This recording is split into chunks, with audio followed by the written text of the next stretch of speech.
Hey folks, how are you doing? So I'm done with the refurbishing job on that blade that had the... what was it? It was some kind of barrel. Like a lot of you guys said, it probably wasn't stabilized. I mean, I don't stabilize my wood. I try to use the wood that is already stabilized, or you know, kind of hoping that it's nothing gonna happen. I don't have stuff here to stabilize, and even if I knew that I have to do it, I would just do different handle materials. It's something I don't wanna, you know, play around with.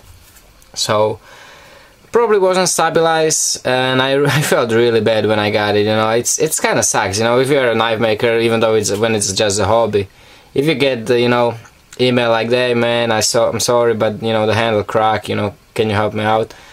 I felt bad when I got that email, because it is kind of, you know, like you failed. But I'm sure it's, you know, it happened. It's gonna happen more, I'm sure, over the time. Just, you know, people make mistakes, and you just have to learn from it.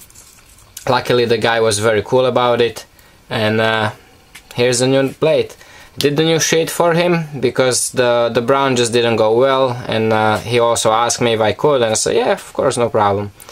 So it goes well, just nice black kydex, and with that unidirectional carbon fiber, pretty sweet. Toxic green liners, nice and thin. Handle isn't as thick as the original wood one, but I still left as much as I could, you know, as thick as possible. He said he liked that comfortable handle when it was nice and, you know, really like a beefy handle. But here you go, nice and shiny on that carbon fiber. Shiny in the sense of the material is shiny. It's not buffed. I never buffed these handles. Me personally, I think the synthetic materials, the more you polish it, the more you buff it, the slicker and the less traction it has. So it's always just a hand drop finish with the sanding sponges. It still has a little bit of residue, like kind of like a hint of traction. Cleaned up the blade just a little bit, and the main thing is I sharpened it. Now it's pretty sharp. It is very sharp. To be honest, it is very sharp. It doesn't split. It doesn't whittle hair. But if you run it against the hair, you don't have to touch the skin. It will cut. It will shave hair without actually touching the skin. So it is very sharp.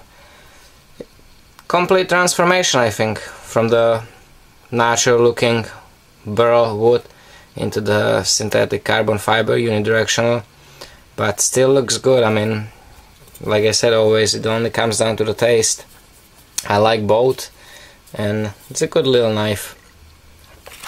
Sheet works well, you know, nice. It's a little tighter here towards the front, but that's good, so it doesn't wiggle. It's still no hassle to remove it from the sheet. Still good retention, you know, you can put this on your neck or whatever. You don't have to worry about it coming loose. And it has that kind of new style what I started doing. Same kind of deal, you know, you have that finger, you have the thumb rim on top. A lot of people are still not used to it. I see every time somebody grabs a knife, they just, you know, try to pull it like that or like this. I always get the chills when I see that finger here, anywhere close to this area. You know, people don't, I don't know if they don't realize it, they don't know, not used to it. Thumb ramp, always a thumb ramp, it's always made that way. So, hope you enjoyed it, man. Like I said, I'm sorry about the little trouble. Hope I could make up for it, hope you're gonna like it even more now. And I want to show you one more thing. I had to beat tough times with the crazy flashlights, and I'm a cheap bastard, so I got a cheap one. Got a, what is it? I think it's a Trustfire, the same one like the one before, the one I liked so much. Oh, this is Trustfire, this is Ultrafire, sorry, so it is different. But I found this on Amazon for 30 bucks. They say, you know what they say a lot of things, but they say that this is 3,800 lumens. It is no way that's actual 3,800 lumens, but trust me, it is super freaking bright. I cannot wait to see this at Jeff's backyard. It's insane. It has two of those. The, what is it, 18650? If I remember right, I always forget the number. I think it's 18650 battery. Yeah, 18650. It has two of those, and it's 9 inches long. So it is huge. This actually, I always wanted some really crazy torch for the car, and this will be just it. It's still, you can easily carry it, you know, hold this for hours, but it's not something you would carry on you, but have it in the glove compartment in the car, heck yeah. I don't know. The camera goes nuts.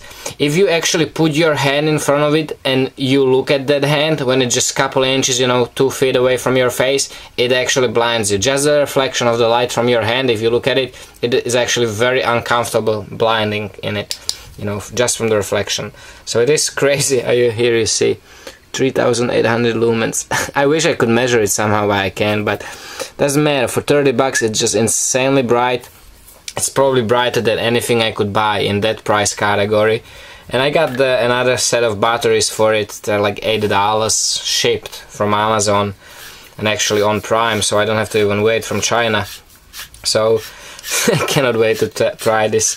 Mounted on the rifle, maybe. It would be funny. It's probably heavier than the rifle. Alright guys, hope you enjoyed it. Have a great weekend. Take care, stay safe, and remember, don't cut yourself.